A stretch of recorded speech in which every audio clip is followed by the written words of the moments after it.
에너지 사용을 10%씩 줄이는 공공기관 에너지 다이어트가 이번 주부터 시작됐습니다.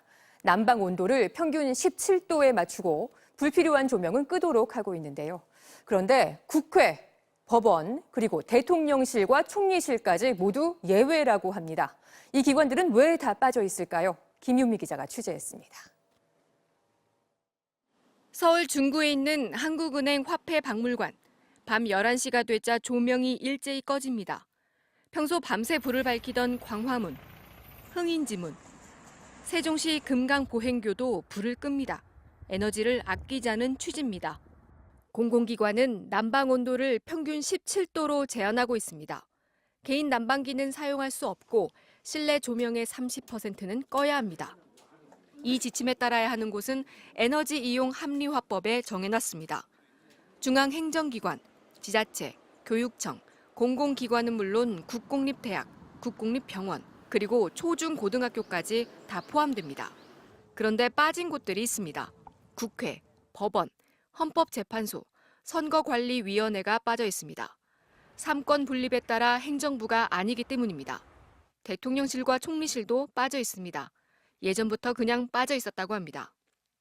시민들이 많이 이용하는 동사무소 다 의무 대상에 지금 들어가 있는데 헌법기관인 그 국회, 법원 그리고 대통령실까지도 그 의무 대상에서 빠진 거는 적절하진 않고 좀 특권의식 같은 게 아닌가 저는. 5년 전에는 국회와 법원도 포함시키자는 법 개정안이 제출됐지만 국회 상임위조차 통과하지 못했습니다. 산업부는 입법부와 사법부를 포함시키려면 법을 고쳐야 하지만 대통령실과 총리실은 고시를 바꿔 포함시키는 것을 논의하고 있다고 밝혔습니다. 지난해 법원과 국회 온실가스 배출량은 각각 7만 톤과 2만 톤, 다른 공공기관 평균의 15배, 4배나 됩니다. MBC 뉴스 김윤미입니다. 손이 시려 컴퓨터 자판을 칠 수 없을 지경이다. 손난로를 5단에 넣고 일을 한다. 공공기관 근무자들이 사무실이 너무 춥다며 토로한 하소연입니다.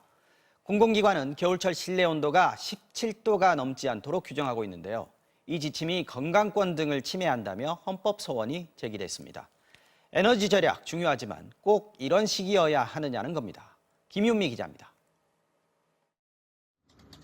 오늘 오후 한 공공기관의 사무실 장면입니다. 두꺼운 패딩을 입고 컴퓨터 앞에 앉아서 일을 하고 있습니다. 오후 3시가 가까운 시각, 사무실 온도는 16.1도가 찍혔습니다. 아침이 아무래도 제일 춥죠. 냉기가 차 있는 상태에서 들어오니까 춥고 그래도 이제 사람이 이제 들어와서 한번 입김이라도 내뿜고 하면은 조금. 지난해 10월부터 시작된 공공기관 에너지 다이어트. 공공기관들은 실내 난방 온도가 평균 17도를 넘으면 안 됩니다.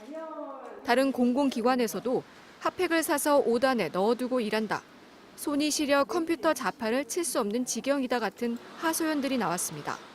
손은 이제 장갑을 끼고는 할 수가 없으니까 손 시렵고 발 시려운 게 이제 등이나 이런 것도 다 끄라고 해가지고요. 어두워서 눈만 나빠질 것 같고. 현행법상 국회와 법원, 대통령실, 총리실은 온도 제한 규정에 빠져 있습니다. 업무 효율 떨어지는 데다가 거기에 근무자들의 건강마저 친다 그러면 과연 정부에서 얻고자 하는 게 뭔지. 사무실이 춥다는 호소는 헌법 소원으로까지 이어졌습니다. 정부의 난방 온도 제한이 헌법 제10조 건강권, 일반적 행동의 자유, 11조 평등권을 침해한다는 주장입니다. 18도는 연구 결과에 따르면은 이제 최저 실내 온도 기준이 되어야 되는 기준입니다. 17도로 1도씨를 낮췄기 때문에 이것은 아주 심각한 건강 장애를 불러일으킬 수 있는. 지난해 산업부문의 에너지 효율 비교에서 영국은 만점인 6점, 독일과 이탈리아, 프랑스는 4점이지만 한국은 2점에 불과했습니다. 사무실에서 떨지 않아도 효율을 끌어올려 에너지 낭비를 줄일 부분이 많다는 얘기입니다. 공공기관에 모범을 보이라고 요구하는 만큼 민간의 에너지 절감 정책도 병행해야 한다는 필요성이 제기되고 있습니다. MBC 뉴스 김윤미입니다. 올해 공공기관은 예년보다 더 추운 겨울을 맞아야 할 것 같습니다. 정부가 공공기관 실내 난방 온도를 17도로 기존보다 1도 낮추는 방안을 준비하고 있는 건데 전 세계적으로 벌어진 에너지 대란으로 우리도 난방 대책에 비상이 걸렸기 때문입니다. 그리고 이 대책은 시작일 뿐입니다. 먼저 김윤미 기자가 단독 취재했습니다. 오늘 아침 열린 무역수지 적자 대책회의. 경제부총리가 갑자기 에너지 절약 얘기를 꺼냈습니다. 향후 에너지 수급과 가격의 불확실성이 높은 만큼 에너지 절약 및 이용 효율화를 위한 방안을 조만간 마련하겠습니다. 어떤 대책일까? MBC 취재 결과 정부가 올겨울 공공기관의 실내 난방 온도를 기존 18도에서 17도로 낮추는 방안을 유력하게 검토하고 있는 것으로 확인됐습니다. 2011년 만든 공공기관 에너지 규정은 공공기관의 여름철 냉방 온도는 28도 이상, 겨울철 난방 온도는 18도 이하로 규정하고 있습니다. 이걸 1도 더 낮추겠다는 뜻입니다.